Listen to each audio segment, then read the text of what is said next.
May binigay si Jean Soriano sa akin eh.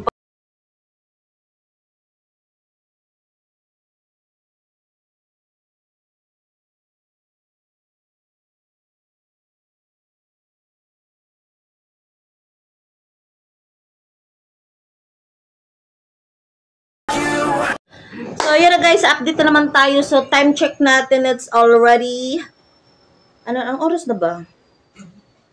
Ang aga pa pala? Alas 11 pa pala, be? 11 pa pala? 11:23 in the afternoon. So, guys, eto na.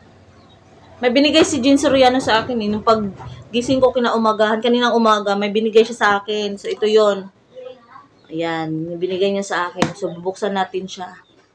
Kung anong naman ito. Diba? So, tara. Ay, wait lang. Bago ang lahat kay Jo muna. Jo, shout out sa'yo kay Jo. Jo, yan kay Jo to eh. Binigay ni ano. Kala ko pag i-flex.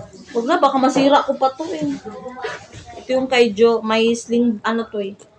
Sling bag din. And then, ito yung binigay ni Jean Soriano sa akin. Yan. Tabi yung aking chan-chan. So, ito po yung laman ng kahon. Isa po siyang sling bag. So, ito yung binigay niya sa akin, guys. It's a gift. Actually, ano to eh. Matagal na dapat itong ibigay sa akin. Kasi lang, malayo lang talaga si Jane. So, sabi niya, pag uwi niya na lang daw ibibigay sa akin. So, ito na yun. Sling bag. So, pwede ko naman itong gamitin mamaya. Kung gagala kami. Bakit ano? React kayo dyan. Char. O, di ba ang ganda? In fairness. O. Awara na ba? O.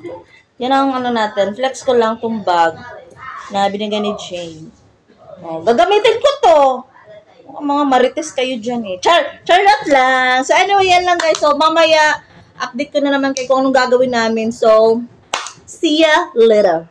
Okay? Alligator. Push.